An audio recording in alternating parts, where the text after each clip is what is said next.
Good morning, students. Standard 3rd, subject English, lesson 23, the two merchants of Seri. Seri means it's a place name that is called Seri. Okay, let's we see what is the lesson is about. Once upon a time, in a place called Seri, there lived a merchant. Merchant means व्यापारी, जो व्यापार करतो, जो आपल्याला पैसे घेऊन वस्तू देतो तो. He went from town to town selling pots and pans and other things made of brass and tin. He traveled every day with another merchant who also sold brass and tinware. But this other man was greedy. When he sold something, he sold it at a very high price. But when he bought something, he tried to give as a little as possible. दोघं जण मित्र मिळून काय करायचे? व्यापार करायचे. एक खूप चांगला होता, प्रामाणिक होता आणि दुसरा कसा होता? ग्रीडी मीन्स हावरट होता. आणि तो काय करायचा? वस्तू कमी द्यायचा आणि पैसे जास्त घ्यायचा. When the two merchants went into a town, they divided the streets between them. Each one went up and down the streets he had chosen, calling tinware for sale, brass for sale. People came out to their doorsteps and bought or traded with them. Only after one merchant had finished his business on that street did the other one man made his rounds there. दोघंही जायचे same विभागातनं, दोन रस्ते वेगवेगळे घ्यायचे आणि जोरजोरात ओरडत फिरायचे की tinware for sale, brass for sale. आणि मग लोक काय करायचे? बाहेर यायचे आणि त्यांच्याकडून वस्तू खरेदी करायचे. आणि एकाचा राऊंड झाला की दुसरा पुन्हा तिथून जायचा. In those days, people did not always use money to buy things. Sometimes they exchanged things of the same value. पैसे देत नव्हते तर काय करायचे? वस्तू द्यायची आणि दुसरी वस्तू घ्यायची. असं तेव्हाचे लोक करायचे. In one house there lived a poor old woman and her granddaughter. The family had once been rich, but now the only thing they had left of all their riches was a dish made of gold. However, the grandmother did not know it was a golden dish. The dish stood on a shelf among the other pots and pans and was not often used. एका त्याच गावामध्ये एका छोट्याशा घरात आजी आणि तिची नात राहत होते आणि त्यांच्याकडे एक डिश होती जी सगळ्या भांड्यांच्या बरोबर रॅकमध्ये लावलेली असायची. पण त्या आजीला हे माहीतच नव्हतं की ती कसली डिश होती. ती साधी सुधी डिश नव्हती तर ती गोल्डन डिश होती, सोन्याची डिश होती. Now the greedy merchant passed this house calling, buy my water jars, buy my pans, buy my tinware. The granddaughter said, oh grandmother, do buy something for me. My dear, said the old woman, we are too poor to buy anything. I have not anything to trade even. आणि दारावरून तो माणूस ओरडत जात असताना ती नात म्हणाली आजीला, आजी आपण ह्यातलं काहीतरी घेऊया का? तू माझ्यासाठी काहीतरी घे ना त्याच्याकडून. आजी म्हणते, my dear, we are too poor to buy anything. आपल्याकडे पैसे नाही आहेत, आपण गरीब आहोत, आपण कसं काय त्याच्याकडून काय घेणार? माझ्याकडे काही द्यायला पण त्याला काही नाहीये.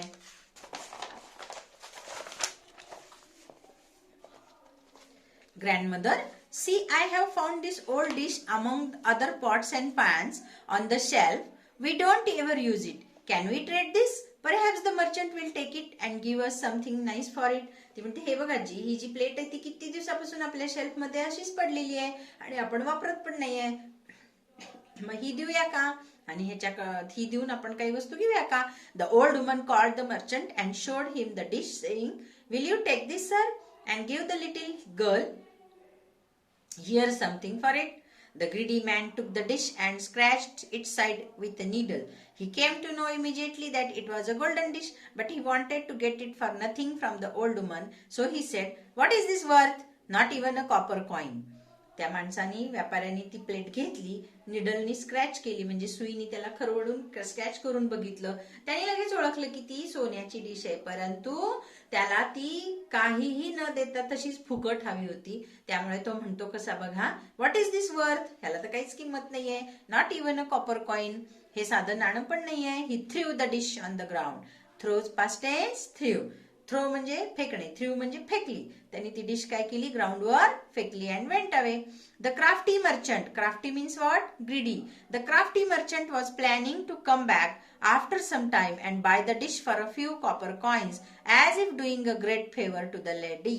त्यांनी ठरवलं की आपण थोड्या वेळाने यायचं, थोडेसे कॉपरचे कॉइन द्यायचे आणि ही प्लेट घ्यायची.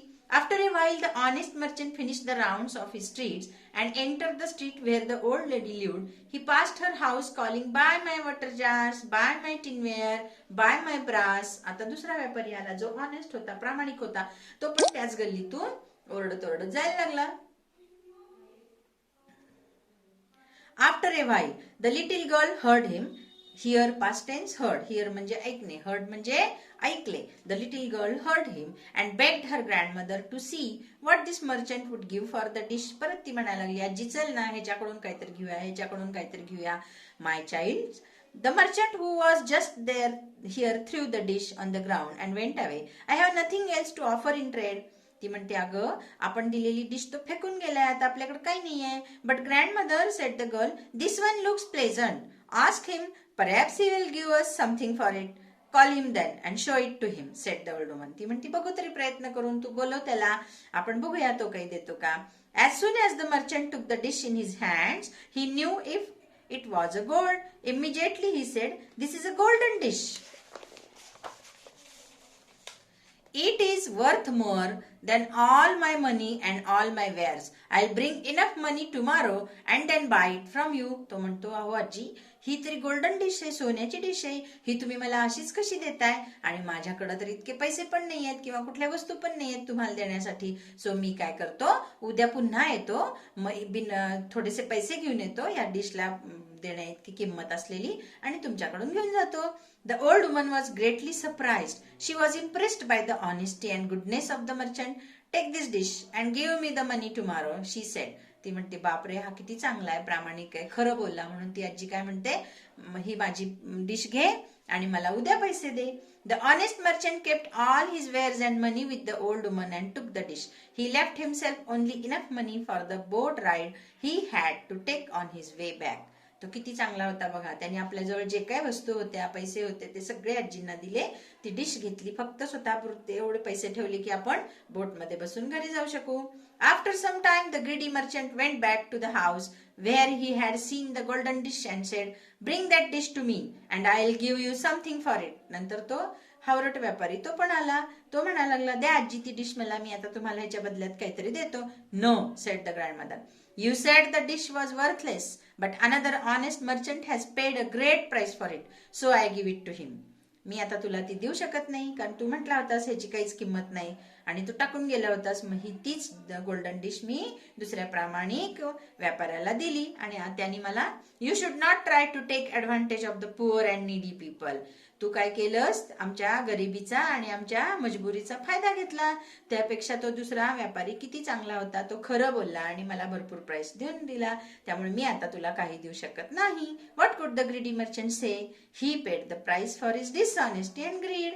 मग त्यामुळे काय झालं, त्याला काहीही बोलता आलं नाही आणि त्याला त्याच्या अप्रामाणिकपणाचं, हावरटपणाचं फळ मिळालं. Do you understand the lesson children? Thank you.